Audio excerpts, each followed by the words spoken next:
Black colour की हमने अपनी लास्ट वाली वीडियो में देखा था कि आस्था ने स्पेड किंगडम के बैटलफील्ड को ज्वाइन कर लिया था। उसने जैसे ही बैटलफील्ड में एंट्री मारी थी, हमारा चैप्टर वहीं पर खत्म हो जाता है ना। आज का इस वीडियो में कुछ कमाल की जानकारी मिलने वाली है, जैसे कि डीमंस कौन है और उनका क्रिएशन कैसे हुआ था। आज के इस वीडियो में आस्था को कुछ बूम बाम करते हुए देखने वाले हैं। So guys, without wasting any time, let's start our video. Chapter की स्टार्ट में हमें पता चलता है कि आखिर कैसे डीमंस का क्रिएशन हुआ था। बताया जाता है कि डेविल्स ह्यूमंस की हेटरेट और अंडरवर्ल्ड की पावर्स का एक चमत्कार है, एक मिरेकल है। इट मीन कि वो पहले ह्यूमंस ही थे, उनके साथ कुछ ऐसा फिनोमिनन हुआ जिसकी वजह से वो एक डेविल में बदल गए। बहुत समय पहले की बात है। इन स्पेड किंगडम दो ऐसे रॉयल्स का जन्म हुआ जो एक दूसरे के सबसे खास दोस्त थे और वो बचपन से ही फेनोमेनली स्ट्रॉन्ग मैजिक के साथ बॉर्न हुए थे। आगे जाके एक पॉइंट पर उनकी अफेक्शन हेटरेट में बदल जाती है और एक दूसरे से उनकी फाइट भी होती है। इस बैटल में उन्हें श्राप भी लगा, वो डीमंस में बदल गए और अंडरवर्ल्ड में हमेशा के लिए सील कर दिए जाते हैं। हम जेनन को देखते हैं जो लैंग्रिस और आस्था स्टिल दोनों के साथ अभी फाइट कर रहा था। जेनन ने ग्रीन बैरियर्स के दो गार्ड डीमंस को जगा दिया ताकि वो मैजिक नाइट को कुछ और टाइम के लिए रोक सके और उन्हें अंडरवर्ल्ड के गेट को ओपन करने का और समय मिल जाए। यूनो की अब हवा निकल रही थी कि क्या क्लोवर किंगडम अब खुद को बचा पाएगा।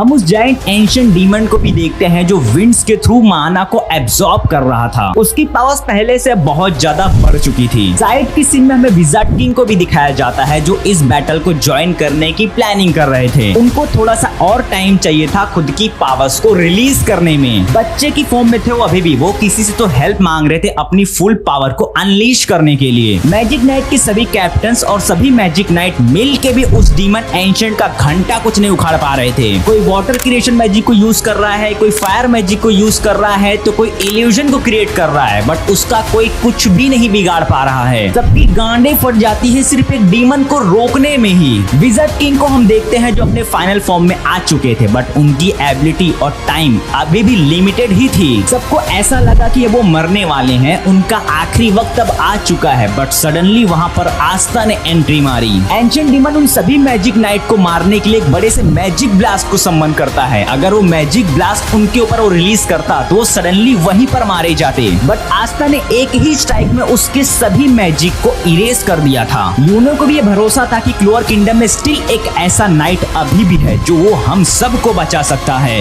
Yes guys, he talk about आस्था। अब सबकी होप और उम्मीदें सिर्फ और सिर्फ आस्था पर ही टिकी थी। वहाँ के सभी सिविलियंस इस हैरानी में थे कि आस्था भला एक डेविल्स की पावर्स को कैसे यूज कर रहा है, वो भी एक दूसरे डेविल्स को हराने के लिए। इतने बड़े बड़े और पावरफुल मैजिक नाइट कैप्टन जहाँ एक एंशिएंट डीमन को नहीं हरा पा रहे थे, वहीं आस्था ने सिर्फ अपने एक सिंगल स्ट्राइक में उस डीमन को चीर दिया था। हाँ, आस्था ने उसके दो टुकड़े कर दिए। आस्था ऑलवेज गिविंग अ गूज़बम्प। आस्था ने अपने डेविल यूनियन मोड को मास्टर कर लिया था, बट सिर्फ 5 मिनट्स के लिए ही। बाकी के सभी मैजिक नाइट कैप्टन्स और उनके मैजिक नाइट वहाँ के सभी सिविलियंस को इवैक्यूएट करने की कोशिश करते हैं। हम फिगेलियन को भी देखते हैं जो अपने सैलेमेंडर स्पिरिट के साथ वहाँ के सभी डेविल्स की खोल के बचा रहा था। उसने लगभग कई दर्जनों डेविल्स को जलाकर राख में बदल दिया था। अब बहुत सारे डीमंस वहाँ पर समन हो रहे थे, बट इसके बाद हमारे मैजिक नाइट भी अब एकजुट हो रहे थे। हमारे सभी मैजिक नाइट्स का भी रीइंफोर्समेंट स्टार्ट हो चुका था। इसके बाद हम पेचका की वाटर स्पिरिट, नोवेल और एलिसिया की रीयूनियन को भी देखते हैं जहाँ पर एल्स पार्ट्री भी था। उसने सभी मैजिक नाइट्स को एक टेक्निक सिखाई थी, दी अल्टीमेट मैजिक। पार्ट्री ने सभी मैजिक नाइट को उनके ट्रू मैजिक को यूज करने के बारे में थोड़ा बहुत कुछ बताया था। उसके बाद हम सभी मैजिक नाइट को देखते हैं जो अपने ट्रू मैजिक को सम्मन करने में कंप्लीटली कैपेबल रहे।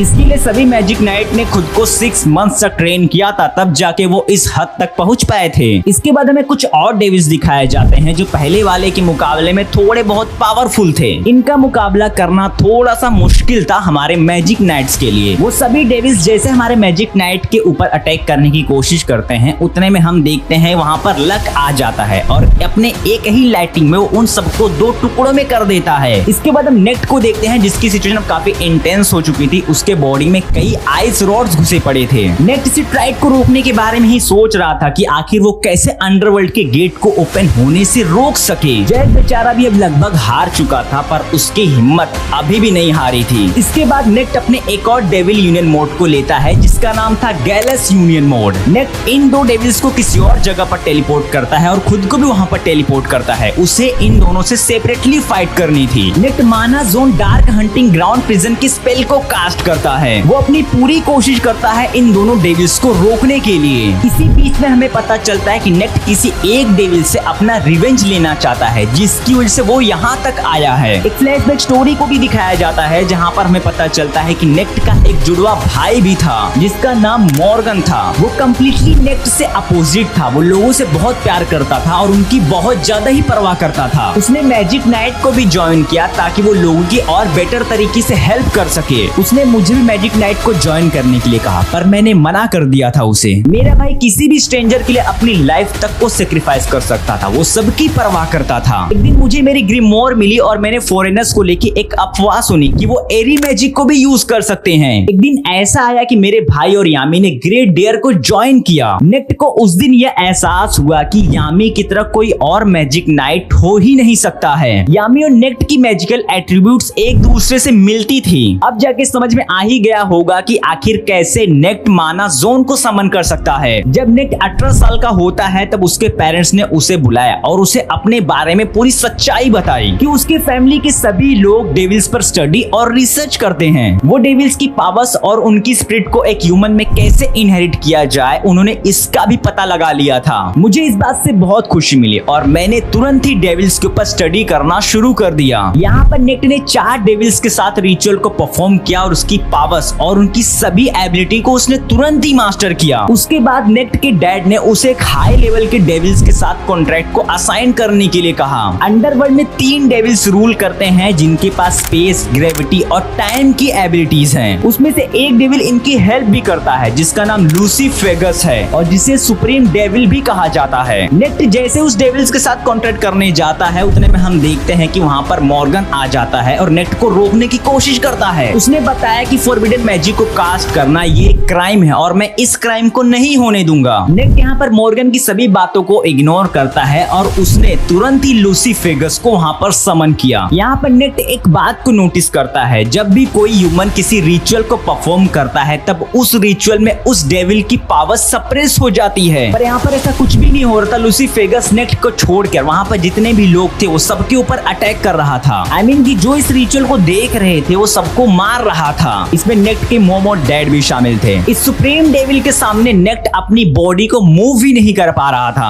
और तभी एंड मोमेंट पर वहाँ मॉर्गन आ जाता है। उसने नेक्ट के हाथों में बंधे हुए उस रेलिक को ब्रेक कर दिया ताकि वो उस रिचुअल को भी रोक पाए। अब देखो भाई, कोई तीसरा बंदा अगर किसी ह्यूमंस और डेविल्स के रिचुअल को रोकने की कोशिश करता है तब वो पक्का मरेगा। मॉर्गन की जान चली जाती है इस रिचुअल को रोकने में। मॉर्गन मरने से पहले नेक्ट को अपनी दिल की बात बता के मरता है। उसने कहा कि मेरा एक सपना था कि मैं तुम्हारे साथ खड़ा होना चाहता था और क्लोवर किंगडम को प्रोटेक्ट करना चाहता था। क्लोवर की 2 सबसे स्ट्रॉन्गेस्ट नाइट, एक शैडो और एक लाइट। मॉर्गन मर जाता है और नेक्ट को इस बात का बहुत ज्यादा अफसोस होता है। अब वहाँ पर यामी आ जाता है और उसने नेक्ट को कहा कि मैं एक दिन अपनी खुद की एक टीम बिल्ड करूंगा और तुम उसके वॉइस कैप्टन होगे। इन दैट मोमेंट नेक्ट ने डिसाइड किया कि वो लूसीफेगस से अपने रिवेंज को लेगा। नेक्ट वापस से स्टैंड करता है। उसने अपने गैलिस और फेलिक्स डेविल मोड को कंबाइन करके एक नए डेविल यूनियन मोड को मास्टर किया। नेक्ट एक सीलिंग मैजिक को कास्ट करता है, शैडो मैजिक मॉन्यूमेंट ऑफ एटोनमेंट। पर साले ये दोनों इतने हरामी थे कि नेक्ट के इस सीलिंग मैजिक को भी ये दोनों स्किप कर गए। नेक्ट मरने ही वाला होता है और एंड मोमेंट पर वहाँ पर आस्था आता है और उसने एक डेविल के हाथ को ही कट कर दिया था। अब आस्था वर्सेस 2 डेविल्स की फाइट थी। आस्था ने अपने डीमन डिस्ट्रॉयर स्वॉर्ड को वहाँ पर तुरंत ही समन किया। पहले तो आस्था ने उस डेविल के सिर्फ एक ही हाथ को काटा था, पर इस बार आस्था ने उस नामा नाम के डेविल के 2 टुकड़े कर दिए थे। जी हाँ दोस्तों, एंशिएंट डीमन की ही तरह आस्था ने इसे बीच से ऐसे चीर दिया। और कमीनी लिलिथ नाम की डेविल, इसने नामा को खुद के साथ मर्ज कर लिया। अब इन दोनों की पावर्स पहले के मुकाबले बहुत ज्यादा बढ़ जाती है। But tension not guys, Aastha still much more stronger than both. हमारा आस्था सबसे कूल है, वो अपने दुश्मन की भी तारीफ करता है। बिना टाइम को वेस्ट किए आस्था ने भी इनके यूनियन की तारीफ कर दी। आस्था बोलता है कि you both are looking incredibly awesome, but मैं मैजिक को सेंस नहीं कर पा रहा हूँ तो मैं एग्जैक्ट नहीं बता सकता कि तुम कितने ऑसम दिख रहे हो।